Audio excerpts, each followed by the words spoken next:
hello, everyone, and a huge shout out to our listeners on WJWW Radio. Now, Sherolynn, I am so super excited about our guest today. Can you please tell us who do we have on the show?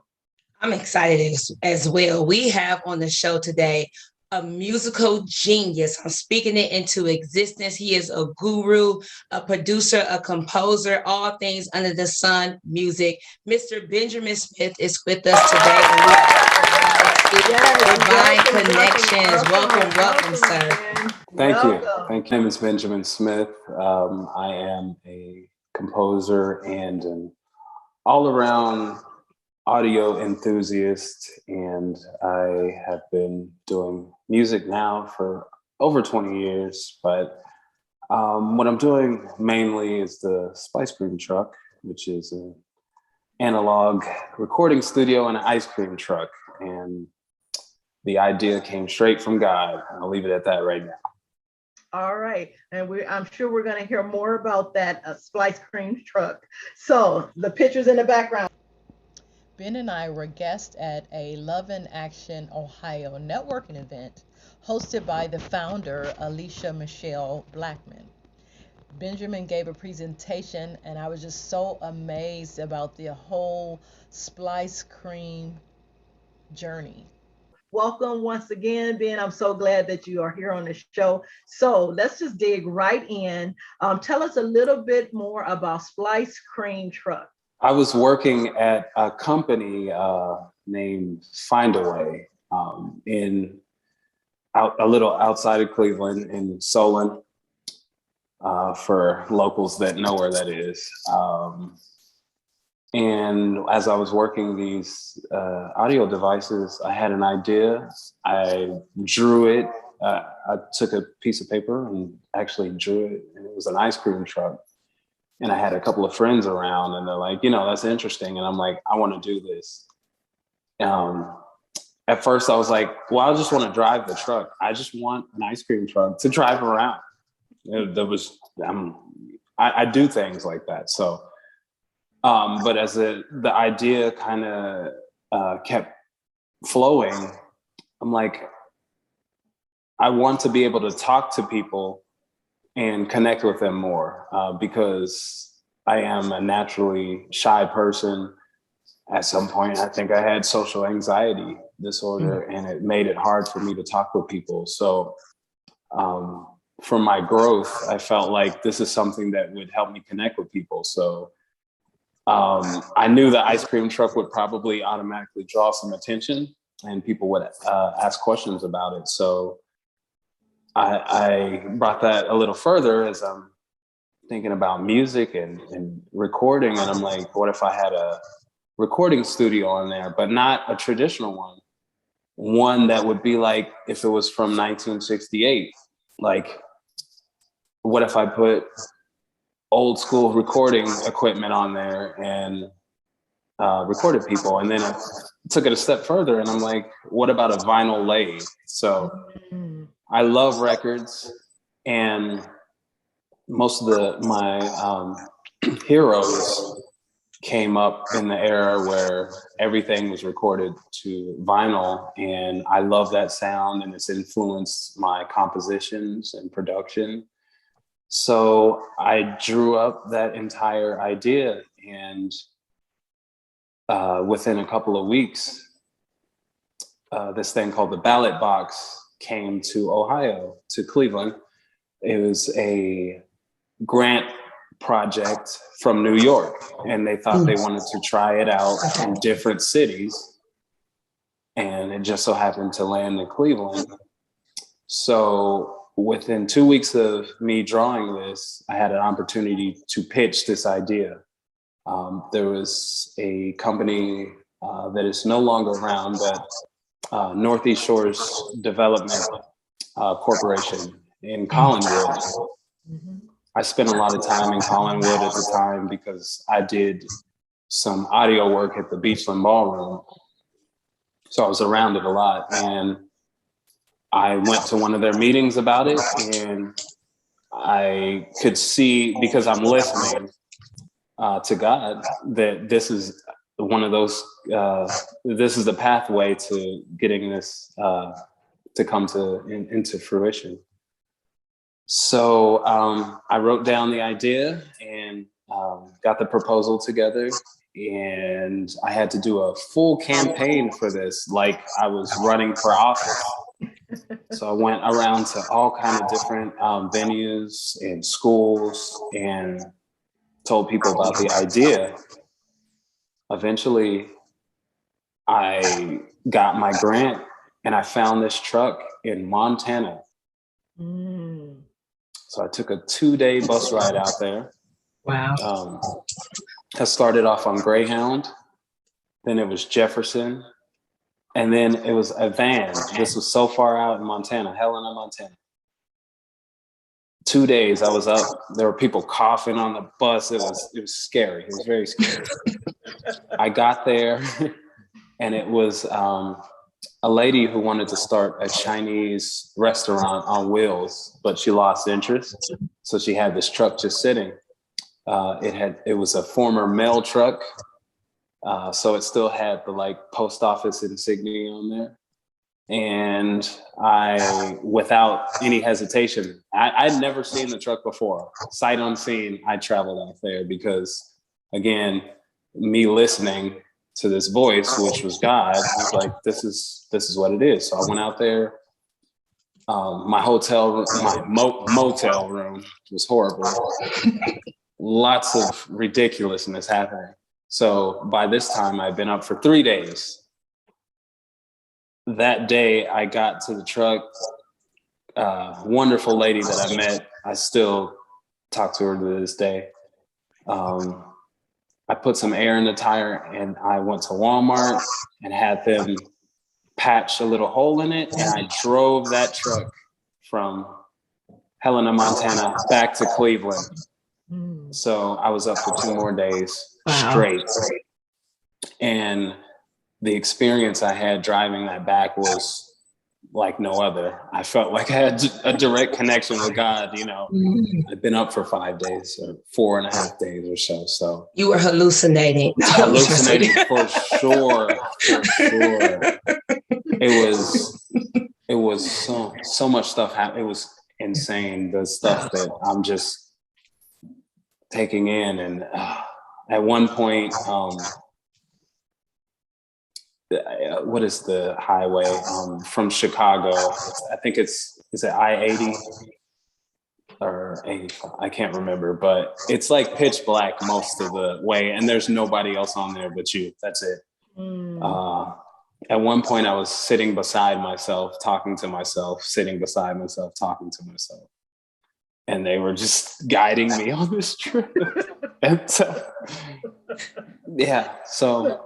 by the time I got back to Cleveland, I could hear radio signals. It was, yeah. So, but yeah, I knew from the start that this was what I was supposed to be doing, connecting with people and connecting communities.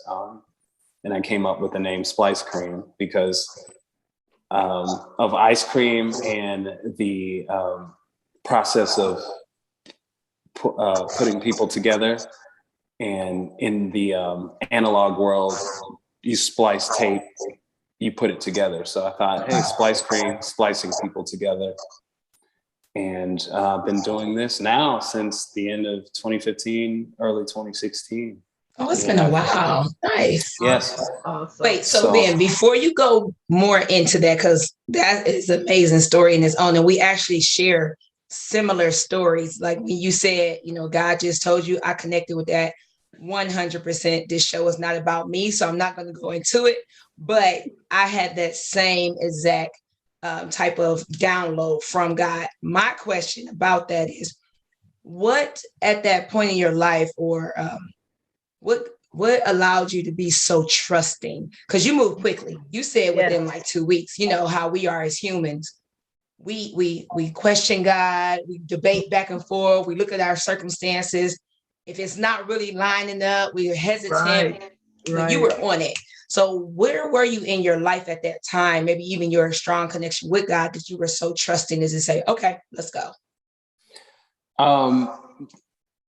Well, to get a little bit into my past, my father was a pastor, and Hey, kids. yes, yes, and I mean hardcore Pentecostal when he started out, and he was also in the military, so we did a lot of moving around. My dad would get churches together and then install a bishop or a pastor, and then we move. I've lived in 16 different states. I've been to so many different schools.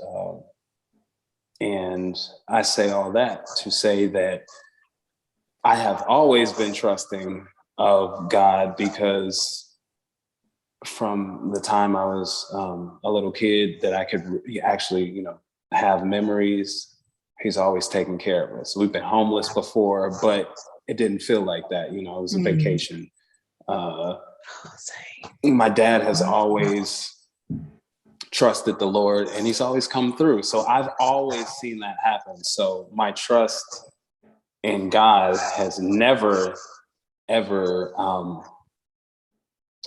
failed. Of course, as a human, sometimes you're like, hey, what's taking so long? Right. Because our time is a little different, Exactly.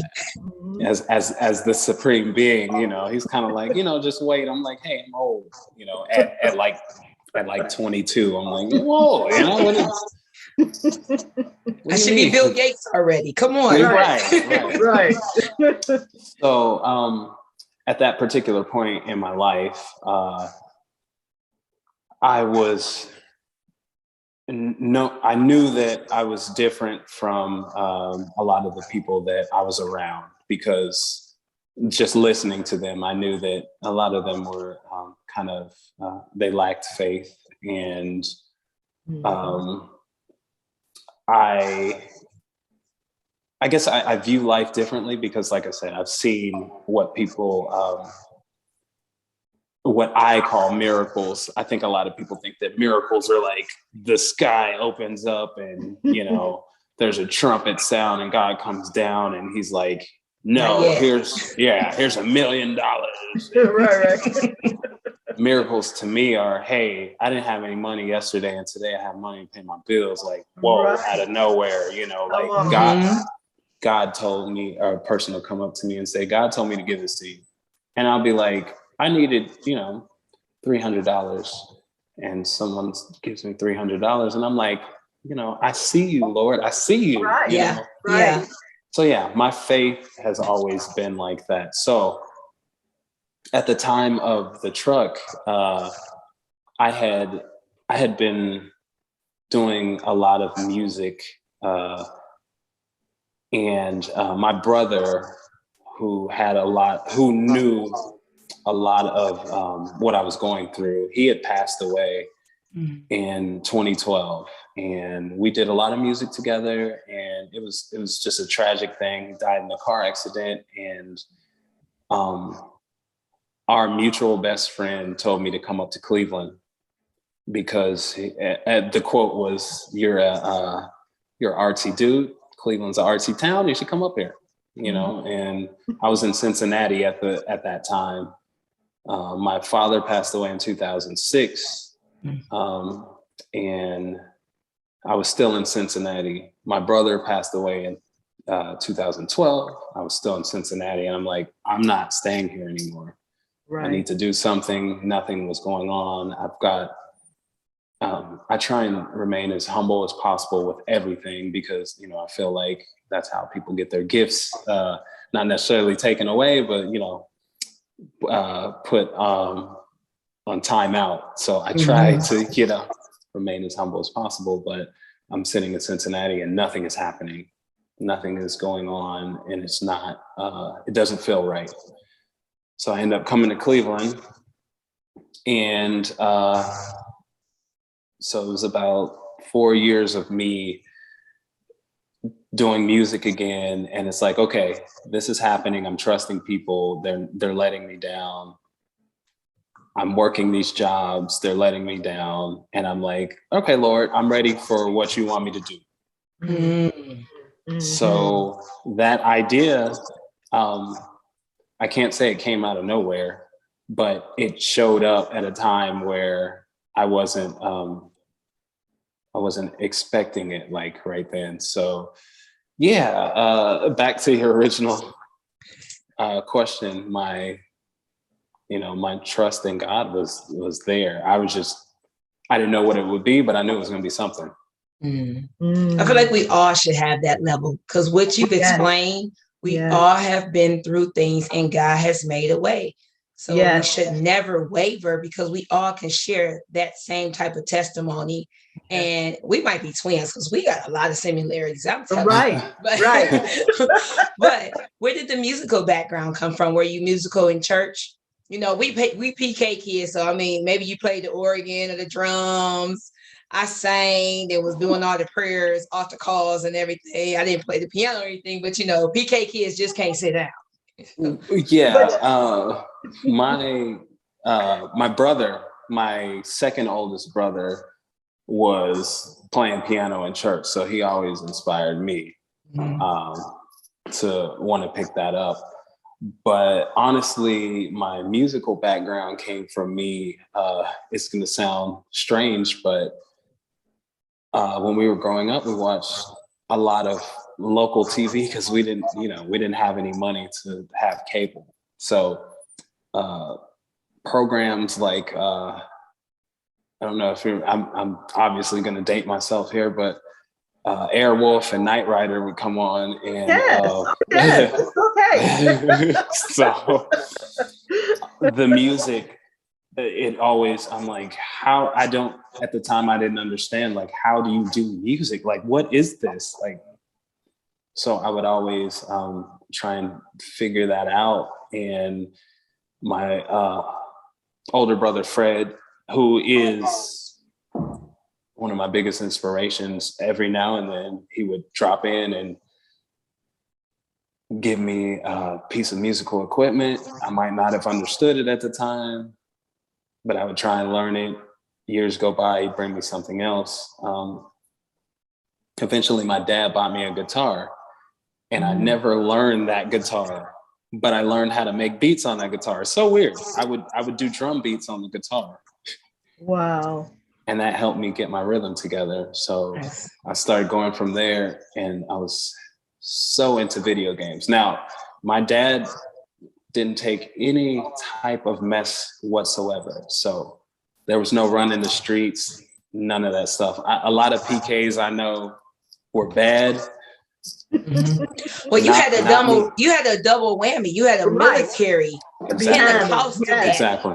Exactly. So yeah, exactly. Sometimes I have conversations with people and they're like, yeah, I'm sure you were bad at this age. No, I was not. I was too afraid of my father. No. Right. Excuse me. Let me do a disclaimer real quick for everybody out here listening. PK kids are not bad. We are just like your kids. It's just that you think we're supposed to be the pastors too.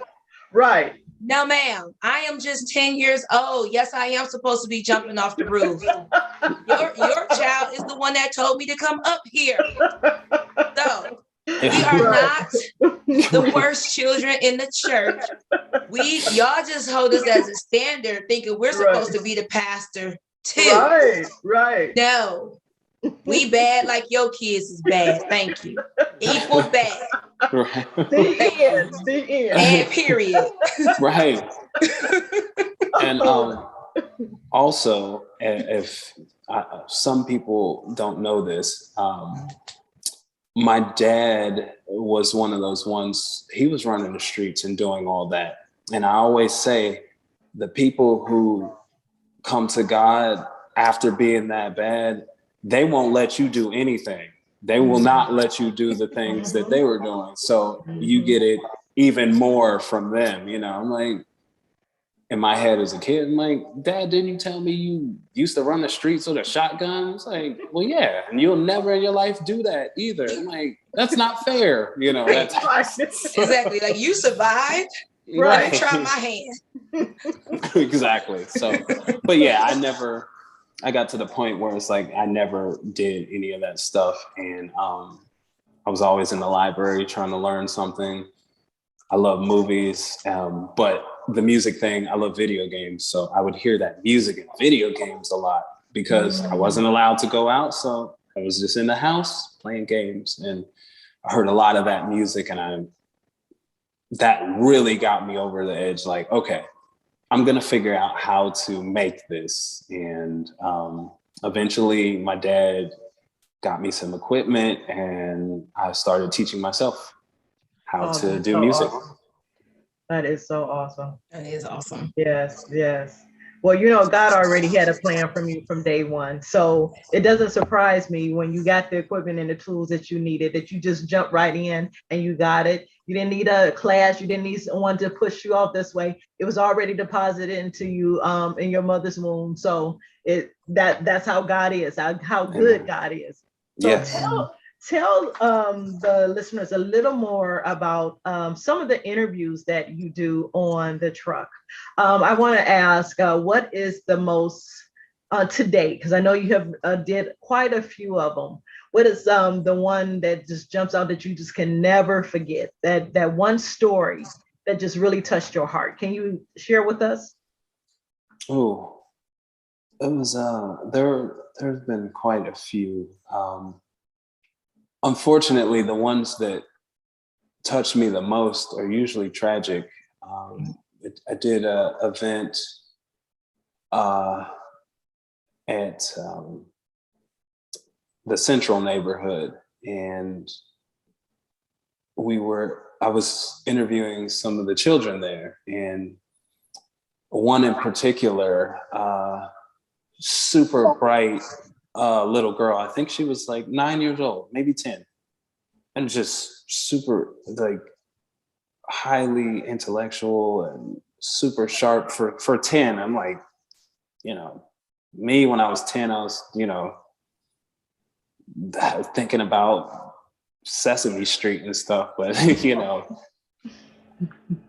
she was telling me all this stuff that she wants to do. I believe she wanted to be a dentist, and she was telling me how she's studying this stuff, 10 years old, studying this stuff, and I want to do this. And I didn't even ask her any questions. I was just letting her talk. And then she's like almost as if it was like a entrance exam for a college. She's like, if I could, change one thing about my past, it would be that I would, make sure that I could bring my brother back that got shot right up the street from here, and, stop the violence that's going on around here. And then from there on, there were 3 or 4 other kids that came around and pretty much said the same story. And wow. And I connected with that so deeply, and it just left this imprint on me. It was just so heavy on me that, these kids 9, 10 years old are without their family due to violence and things that are out of their control, but they're, persevering and going through like it's nothing. And that is one of the, it's both inspiring and so sad for me, but the little girl's particular story, that was one that just made me think, okay, this is why I want people to be able to talk about this stuff, because at the end of it, she said she felt better. She never, she's not able to talk about these things. And that's exactly why I put the truck together, because I feel like there's people that are voiceless and or feel like they are. And if I can provide, some help, a remedy to that, it makes me feel good. There's an organization, which I will not mention, that a lot of people want to be a part of in the city, and that a lot of them look up to, but they can't get to this particular place. And I feel like they don't come, you have to come to them. They won't come to you. So that's why I love doing the Splice Cream Truck, because I can come into these neighborhoods. I'm never afraid. I'm never afraid of anything other than me not doing my job, which I feel like I was given a job, and when I do it, it makes me feel good. So yeah, that story. That's so awesome. That particular story. Thank you. Can you explain all the services that you provide?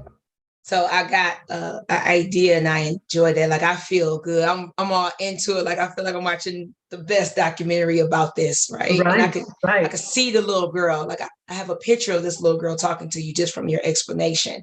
So if you can share with us all the services that you provide and what do you do? So what would you have done, or what have you done with that interview? What did you do with everything? So what I have been doing, and I'll be honest, most of the stuff I am doing myself. So I do all of the editing and narration and music and everything. So I put together a program based off of what is happening that day. So for instance, if that's the Central Neighborhood Community Pop-Up, there's going to be a program. So you can hear everybody's story as a singular story. So it would be like, I think a lot of people talk about like a StoryCorps type thing.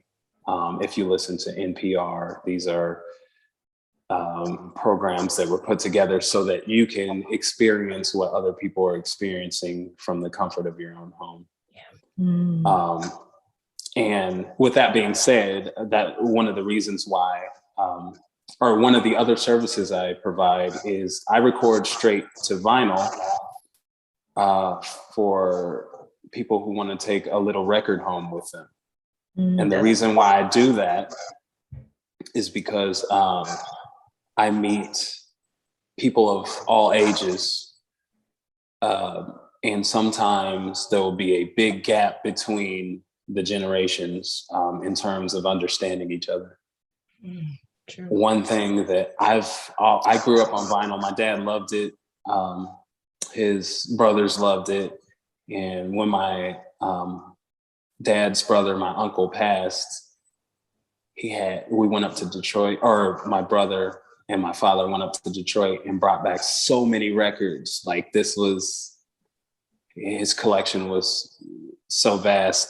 But I got these records and I'm like, okay, I love this. My uncle loves this. My uncle was, probably 50 years older than me, but we shared this same bond, this common bond through these records. And I thought, okay, that would be cool to have records that the younger generation could take as well as the older generations and have something in common.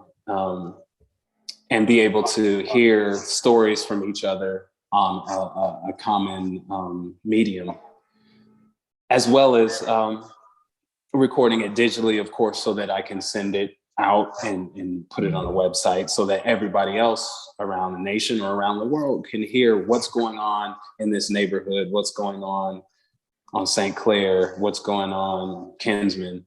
And you may not even know what these neighborhoods are, but by hearing these stories, you will realize that we're not that different. These are people you wouldn't normally talk to, but now you're like, oh, okay. Kevin down here in Kinsman is going through the same thing that, Mike is going through on the West Side, and I'm 67 and Kevin is, 12. And we're dealing with the same issues, and maybe I will take the time to stop and talk to a Kevin when I'm walking by them, or at least give them a nod or a hello, and, yes. That's and give a little bit of love. I just see that being such a, like you said, bridging the gap for communities. I work in the Union Miles area, and as I'm driving up and down, I think about what was, what is, and where it's going. And that's what that makes me think of, because it's like to have an understanding of what was, like you said, that 60-year-old person, not saying that they're gone away, but they can probably feel like that because of the way that the times are moving. Like you said, the vinyl versus now we stream, we don't even do CDs anymore. So I'm glad you have digital, because I could never really put the needle on right. So I'm so glad you have digital. I know a little bit about vinyl. I grew up with that, but I could never, I always had to have somebody to get it started for me. But there's still and I think with the common understanding, then we can see on how we can still connect and work together, because even though we're smarter or wiser or do things quicker than the older generation, it's a lot that is being lost with them.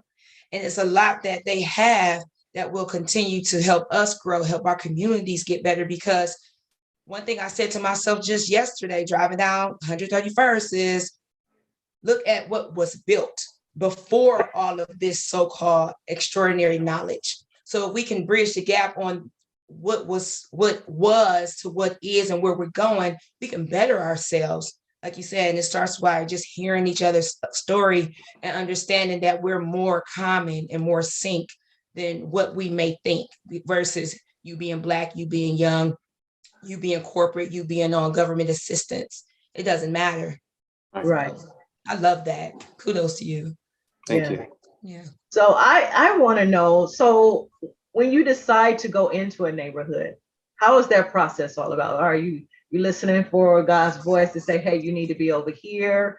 What motivates you to go to the different neighborhoods? And when will you be in, let me say here, let's just go with that. So what's the force behind that? What neighborhood you want to go in for that day, that week? How is that all brought about? Generally, it's just somebody will tell me about it, and if it feels right, I just go. I usually don't have any terms. People will be like, how do we get this going? I'm like, well, you already told me, I'll show up.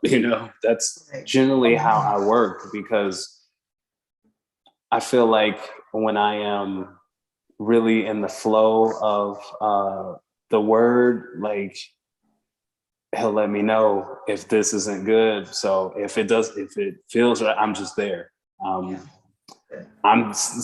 am super go with the flow. I've always been that way. So if that's what the flow is, I go. So I feel like sometimes I don't have to hear the voice, because the voice is already speaking. Mm-hmm. And it's when I don't hear the voice that I'm like, okay, that's, this corporate event, that doesn't, no, this is for trend, purposes, or your truck looks cool, you should come out to this event that has nothing to do with, anything. Yeah. So that's what I try, and that's why I'm like, with the gifts that I've been given, I want to make sure that I am utilizing them. Amen. To where they need to be. That's so good. Yeah. And it's needed, that outlet. Like you said, we don't, especially as Black people, to be taught to have an outlet to express ourselves. Anger is a reaction, is an emotion. God gave us that. The word tell you be angry, but sin not. But because we don't know any other ways to express, everything seems angry or is angry. So just to be able to talk, I'm a talker. I'm going to talk about it. And thankfully, I was taught to write. So I will write it down. I'm going to talk to about 5 people about it, because I got it to express, because I can't keep it. But a lot of people don't have the opportunity. Go to a therapist or whatever else. What do we grew up with? People making fun of you. Shut up. Oh, you strong. I went through it too. You'll be all right. So like you said, that little girl said she felt better because I didn't even realize that I had so much inside until I started talking. No one gave me an opportunity. And that probably settled a fight that may have triggered the next day, because somebody, we don't understand. So that platform in those deserving and needing neighborhoods, it's needed more. is needed more. Yeah. Absolutely. There's been so many times where somebody will come up to me and say, I don't have anything to talk about. And I'm like, I think you do. By the end of it, we've talked for like 25 minutes, you know? Wow. So it's, I think a lot of people, and you touched on it a little bit, that we're told, you know, get over it, pack it up, you know, chin up, keep moving. And we don't get to deal with these things. Yeah. And they end up, you know, at one point boiling over, and who knows what that could be. You said it could have been a fight or something, or this could be, you know, the last straw, or, you know, I don't feel like anybody's listening to me, so why should I be here? That type of thing. So that's why I'm like, you know, I want you to talk about as much. There's no time limit. We can talk about whatever you want. I'm like, you know, if we record on the records are kind of short. They're like 3 minutes, but that doesn't mean you have to stop talking. I'm still recording and I'm still listening. I listen to everything. That's one thing I want people to know, is that I'm not just recording you, I'm listening to you. And if you want to have a conversation, I love that, because there were a lot of times with me growing up, and even as an adult, people weren't listening to me. And I grew up a lot differently than a lot of people. I've experienced a lot of different things that a lot of people haven't experienced. And I only know that from talking with people and talking about things I've been through, and it being so foreign to them. And I'm like, oh, I thought this was just, you know, everybody. No, it's not. So everybody deserves a chance to not explain themselves, but to let everyone know who they are, if they want to.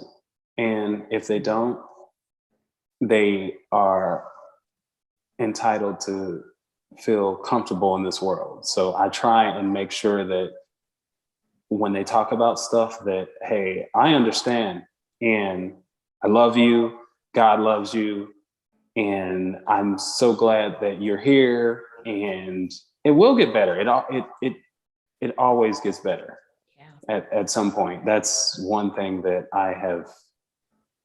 I've been through a lot, but there's people who've been through so much more. So I just want to let everybody know that God's love is real. And if I can spread that, that's what fuels me, spreading that love, because it makes me feel good. You know, it's not totally altruistic. I get some enjoyment out of this too, because it makes me feel good. Well, with that being said, have you recorded your own story? Because when you was explaining your journey with the whole Splice Cream and God moving you and you were ready to go, I mean, that needs to be not only just a recording, but a book. Because I know there's more to this story. So have you recorded your own story? I've talked a little bit about it. I always feel like it's not so much about me, but I'm also getting to the point where it's like, okay, I'm telling people all the time, hey, let it out. And I'm like, okay, you got some stuff you got to talk about as well. Yes. So I'm getting a little better with that. But again, that's why part of the reason why I put the truck together is because it helps me talk more as well. So as you're loosening up, so am I. So I will share some more stuff with you. And yeah, it's helped me a lot, because at one point, I wasn't talking about anything, and that internal pressure is a lot. Yes, Lord. Where you going? Can you come park your truck in my parking lot and just let me come out? I'm gonna book absolutely. Yes. I love to talk, and I got a lot to say, and I'm just this right here feels like a therapy session. Like I feel like I need a hug now, and I'm like, okay, well, let me come see you next week. Can you want to take my insurance or something? Because we don't even need insurance. We don't even have to go through that. This is a free service. Listen, even better, I have to bring you lunch or something, because I'm just like, I'm ready. I want to talk. I love to talk. Right. Oh, Yeah, that's so for awesome. sure, for sure. Tell me about the editing process. I want to know about that. I am recently Katrina does the editing and stuff for the show. She's awesome. But I do editing and stuff for little videos that I do for my gym and everything. And I kind of just got forced into it, but now I love it. So I would like to find time to know more about it, but I want to hear about the process of editing. Like, what type of equipment do you use? And I know you all self-taught. How long did it take you to get? Do you still feel like it's a lot to learn that you have to learn? Tell us about the editing. So I will say, first off, I'm always learning. I enjoy making sure that I'm not a know-it-all, because then what is there to enjoy? So Amen. That I right am, there. I love like not knowing and then figuring it out. That has been all of my life. I will figure it out.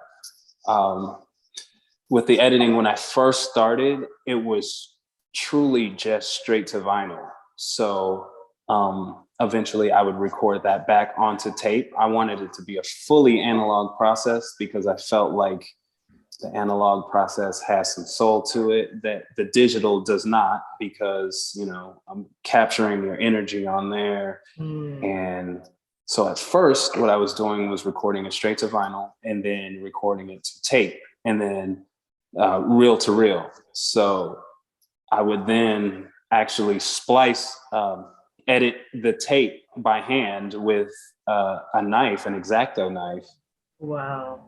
Wow. and get everything together. And then I would add music from there and record it directly on. So it was kind of a crude process, but it felt so natural. Now I also capture it digitally because I want to be able to send it out right away. There's some people, not to totally get off subject, but there's some people who, back to that central neighborhood thing, who never heard their voice before. They've never recorded before. And there's some people like, I don't need it edited. Can you just send me what I recorded? Because I've never heard myself before. I've never been interviewed. I've never said any of this. And so sometimes I would just send it out. I use the simplest of recording programs. It's called Audacity. And the reason why I use a simple program is because I want to make sure that there's no hiccups or anything, and we just get the raw recordings. But the editing process, generally, I try and set it up to where what we record does not require that much fixing of anything. So I try and what they call gain stage and get the levels correct, so that the only thing I may have to do is turn the volume up or down. That's generally what I try and do. Maybe some light compression or some gating if there's too much wind, or the crowd, depending where I am. Sometimes I will be right next to a band. I think some people forget that, it's loud. So sometimes I'll need to like gate out the band in the background so that you can hear the story. But the editing is generally quickly on Audacity. I also use Reason because I've been using Reason since 1999 or so. And it's just it's like a virtual studio, like for real. So because I do have a real studio, it feels so natural to use that. But yeah, editing is generally me chopping out noise, adding some narration. I mostly do everything myself. I'm adding in some voice actors and everything to kind of give it a little bit more of a professional touch. But I also enjoy it being kind of, very roots feeling. And yeah, so a little bit of narration, some music, and so that it follows a bit of a story. And that's generally how the editing process goes. Save it as a WAV file or MP3, depending on if the person or the individuals want it right away. So it's a little bit different each time. And then there's times at the end where I will put all of that back onto a vinyl record, and then that will be the program from everything that was edited, so that, hey, you can have a whole record of today's event. That's so awesome, awesome, awesome. I know he shared at the event, what was it, like a little miniature reel? And it was so cool. I was like, I was just like, amazed that, for one, that people still use those. And then I'm like, this is like our time, before our time, before our time. And it's just, and you're still able to use that and record on that and edit on that. It's just amazing. It's one of those things that you want to put in some kind of Hall of Fame thing and say, hey, this is how it used to be. But he still works. And it's still a good skill to have. Like, the people can still do it, you know? So that's cool. I've seen it like on TV. So when I heard you say, yeah, I actually cut it, I knew what you were talking about, because I seen them like, hey, somebody is still doing that. That's cool. Yes. People need to see that. Like you said, bridging that gap is like keeping that vinyl, showing people how it originally was done. And, you know, it made me think. I was actually blessed to work with my photography teacher in high school, and he had us in the dark room. Like, we developed our own we made our own developer. I used to develop my own film, and to keep that skill alive, I think it's still worth having. So that's cool.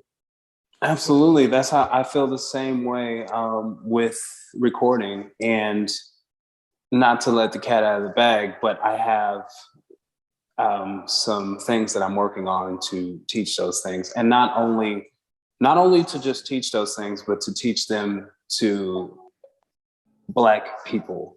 I feel like these are things that we did at first, and now it's completely lost. And the people that are doing it are not Black, and they are making a lot of money off of it. And because they retain this skill set or passed it on, they can charge a whole bunch of money. And it's not about the art anymore. It's about the fact that I know how to do this and you don't.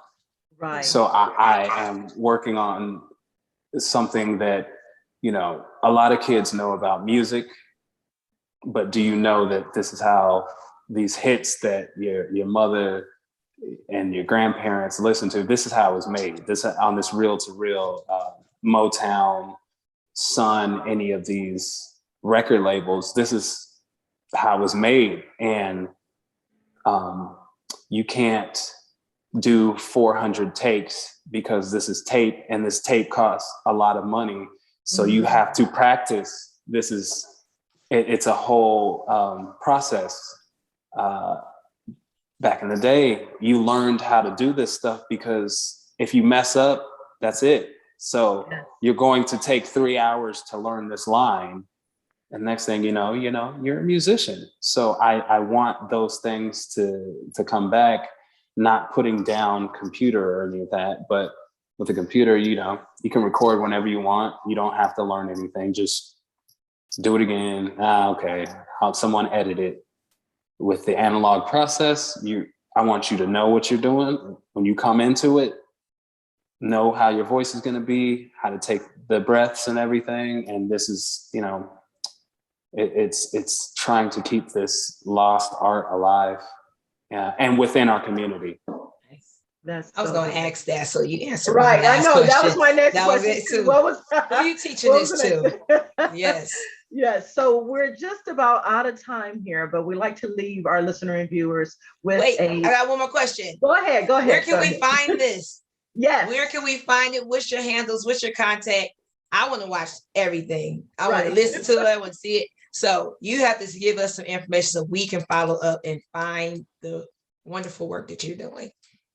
So right now, I operate on Facebook, because I've been doing the analog process for so long that I do a lot of word of mouth. But what I am currently working on is splicecreamtruck.com, which will have all of these recordings, all in story format that you can download.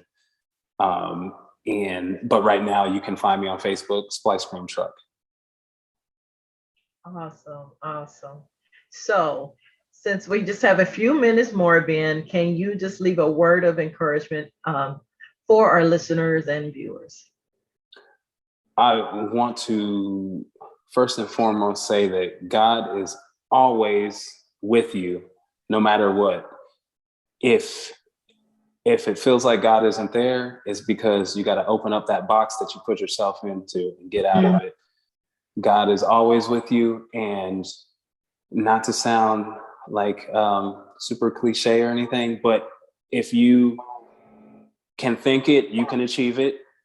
I am living evidence of that. Whatever I put my mind to, I can do. You can do whatever you want, no matter what your circumstance. Whatever your circumstances are, that doesn't mean anything. You're one decision away from being whatever you want to be. And I love you. God loves you. And I just want you to spread that love. As you spread love, you will receive blessings. All right. That was a nugget indeed. Well, Ben, we just want to thank you once again for taking the time out to be here. And now the word is out even more so.